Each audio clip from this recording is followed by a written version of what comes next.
But I want to move into the Dejan Kulusevski thing. And this is the long quote, so bear with me here.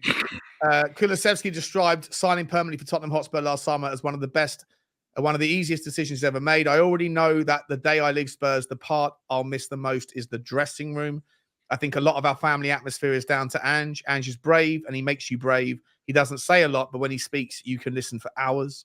You can tell that he's been through a lot, and he often talks about what he learned from his father. He's different from any other coach I've had. Everybody talks about tactics and winning, and that's good. But with Ange, it means a little bit more because it's about you as a person. It's about you as a man and what you believe in. I don't care if we lose, says Ange, because everyone loses in life. If we lose, we're going to lose on our terms. Never go away from being you. That's how I want to live my life. Okay? We're going to face the best, but we're going to do it our way. We're going to play like we did all our lives. Let me be clear. We want to win. We are fighting so hard to give you the trophies you deserve. We train for you. We eat for you. We sleep for you.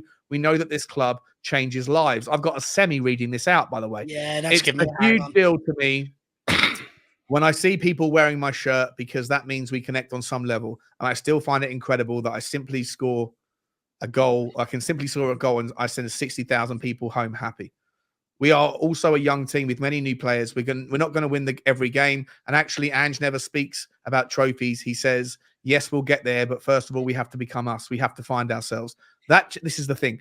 That Chelsea game back in November was so special. Maybe it's weird to talk about a game that we lost, especially when we just beat Villa away. But that Chelsea game said so much about what we are trying to do. When it was halftime and 1-1, Ange was very calm. Romero had been sent off, but he didn't tell us to sit back and defend. He just said, we know who we are. Then destiny got a red and things got very difficult. I know that a lot of people thought we were crazy for playing a high line with 9 men. We were naive. We were Spursy. But you know what? I remember from that game, I remember the moments near the end when we almost made it 2-2. I remember Vicario saving shots with an energy that was bigger than the entire stadium.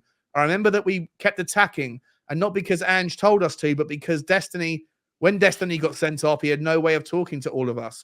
No, we kept attacking because we felt it was the right thing to do. Ange was proud of that. We never stopped being us. But my favorite moment was after the game when we lost 4-1 and we went over to the fans. You didn't boo us. You didn't whistle us. You applauded us. You understood what it meant. Yes, we had lost the game, but we won in life. Something is missing in this club. We want to give them a trophy. I mean, powerful, powerful words, right? Powerful words that talk about a manager that he's fallen in love with, that I'm guessing he's speaking for a lot of people in the dressing room, that when he leaves Tottenham, he'll never forget it. He'll miss the vibe, the thing. And if you've watched that, by the way, that YouTube interview with him where he's talking about his life and now he's not Swedish, he's European, he's taken a bit of here, there and everywhere. And you see the clips of when he was 14 years old and he's the guy who says, no one tells me what to do at 14. I'll figure it out. I tried to nutmeg a player. And I failed, and the coach told me at halftime, don't you do that again. And he said, I'm the sort of guy that did it again. I did it anyway, and I succeeded. And this to that notion. But under Ange, he's maturing. But powerful, powerful stuff from a guy. And the one takeaway I want you guys to focus on more than any, to go where you want with it, but it's once again a reference, twice in the same week, to the impact of the fans. And how important it is and how they feel and jive with the energy. And that when Tottenham went about a certain thing that ultimately had a bad outcome, we lost the battle, but he says we won the war. Johnny. I felt, look, that Chelsea game, I saw a few comments, which I thought were disgraceful yesterday in response to that. You're all losers, right? I was called a loser. Yeah, I saw that. I saw tweets as well. You know who we're talking about, right? Okay. And I disagreed because I thought we played with heart. Everything conspired to go against us in that game. We had 2 players sent off. We lost 3 players to injury, and we still were there. Don't forget, Chelsea scored those 2 goals late on, 2-1.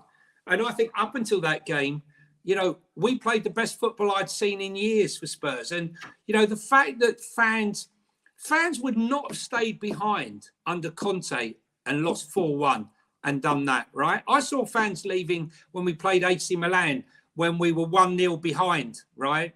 and he brought on a defender when we're chasing the game. I saw more fans leaving then than that Chelsea game when we were 4-1 down. They stood there and they applauded, and I was proud of it.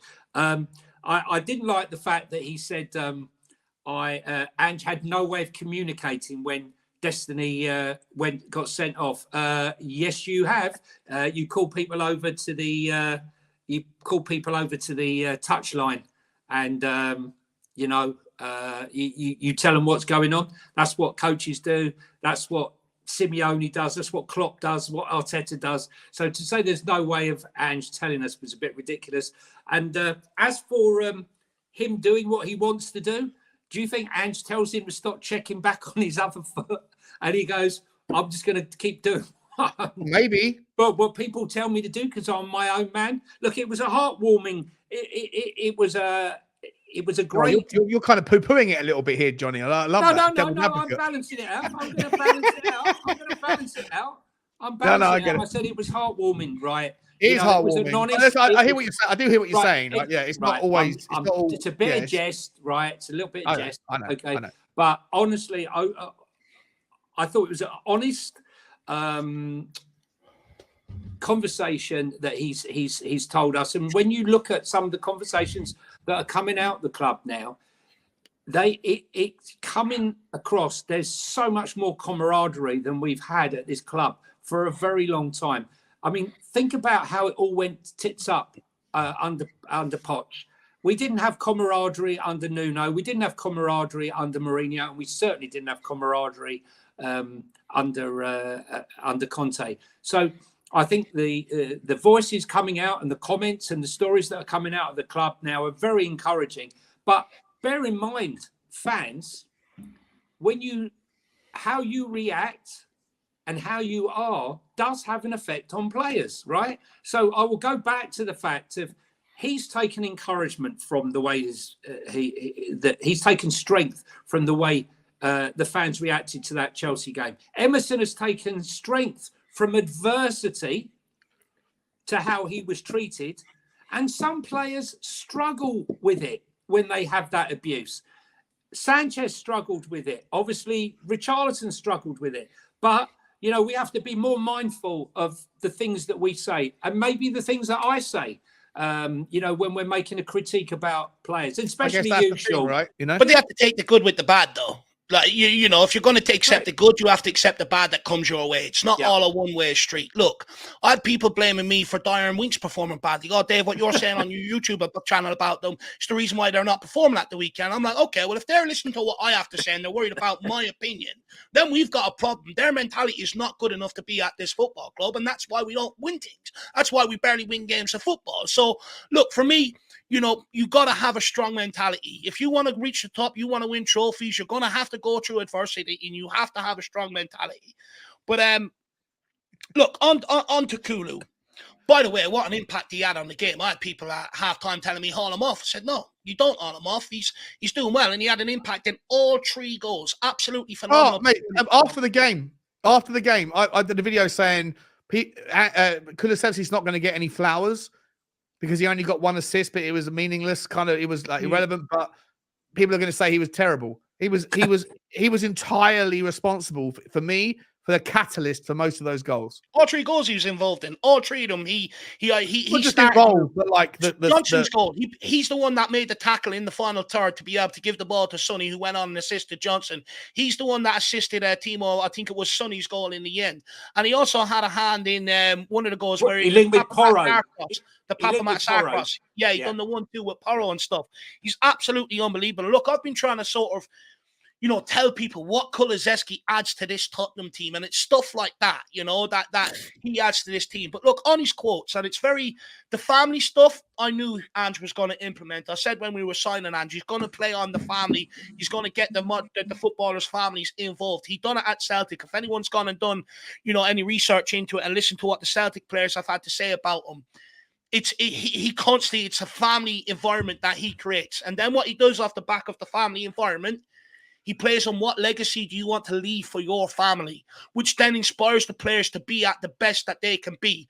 Then when he gets them out on the football pitch, the initial process is don't worry about winning or losing. Follow what I'm asking you to do. Once we get to grips with the process and we fully understand it and we're fluid in it, the trophies will follow.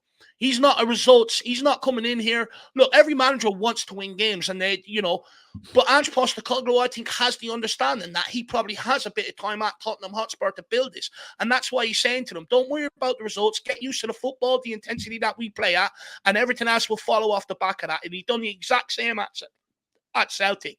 And look, I get guilty at times. When we lose, I hate losing. Everyone knows I absolutely cannot stand it. But I'm guilty at times where initially I'm like, no, not good enough. But I do sometimes forget in the moment what Andrew's trying to do. It's okay. Like I had to go through a period when I was doing, a couple of months ago, I was doing, I'd go to the games and I'd do my post-match show after the match, right outside the stadium. You're hyped up on energy. You're hyped up on emotional, even when we won, but we didn't deserve it necessarily, or when things didn't go quite our way. And I would say, I'd have to kind of preface the criticism that I was going to throw, or the critique I was going to throw, by saying, I'm aware that this is part of a process. I'm aware that we're 6 months in. I'm aware that you zoom out and what we're doing is brilliant. And I'm aware, and I'm very much on board with Angel and stuff. However, this is a post-match bang cam. Yeah. So I'm not going to spend the entire time saying it doesn't matter, because the bigger picture, I'm going to tell you about the game. Yeah.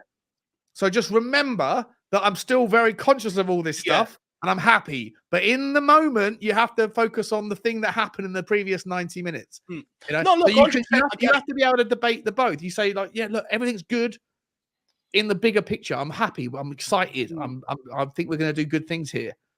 But I think that's where in that game we didn't necessarily deserve the points, and that can also be true.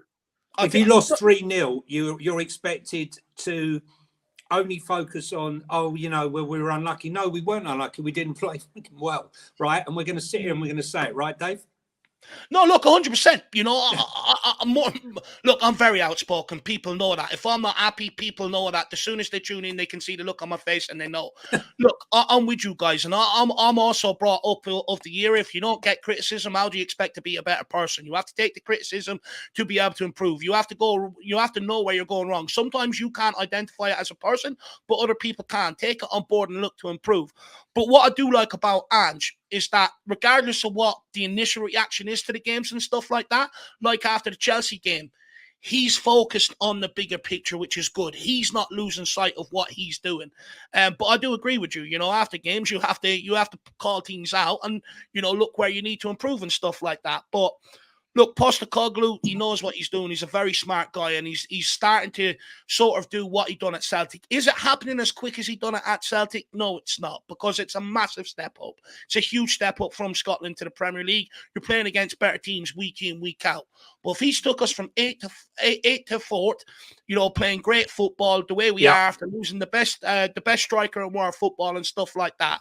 He's had problems throughout the season. He's had injuries to deal with, international competitions to deal with, suspensions, mistakes happening due to the system he was asking them to play. But you can imagine, with a year behind him, how much better it's going to be going into next season. I do think Spurs fans should or can expect this team to be able to go on and challenge next season if we come off the back of a good summer transfer window.